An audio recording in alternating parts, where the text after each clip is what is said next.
बगावत पर उकसाने के इल्जाम में गिरफ्तार पाकिस्तान तहरीक इंसाफ के रहनुमा शहबाज गिल ने इस्लामाबाद की सेशन कोर्ट में जमानत की दरख्वास्त दायर कर दी है। बगावत पर उकसाने के इल्जाम में गिरफ्तार पाकिस्तान तहरीक इंसाफ के रहनुमा शहबाज गिल ने इस्लामाबाद की सेशन कोर्ट में जमानत की दरख्वास्त दायर कर दी है।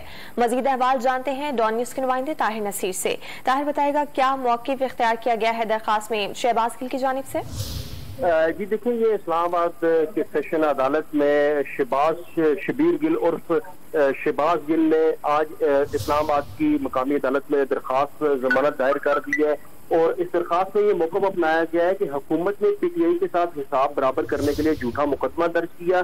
तफ्तीश में भी पुलिस शहबाज गिल पर कोई इल्जाम साबित न कर सकी।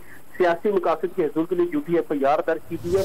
दरखास्त में इब्तिदा की गई है कि शहबाज गिल की जमानत बाद गिरफ्तारी मंजूर की जाए। जो शहबाज गिल ने वकील फैसल फरीद चौधरी अली बुखारी की जगह दरखास्त दायर की है, जिसके ऊपर समाअत कुछ ही देर बाद एडिशनल सेशन जज मोहम्मद अदनान खान करेंगे। जी ताहिर नसीर, तफसीलात से आगाह करने के लिए आपका शुक्रिया।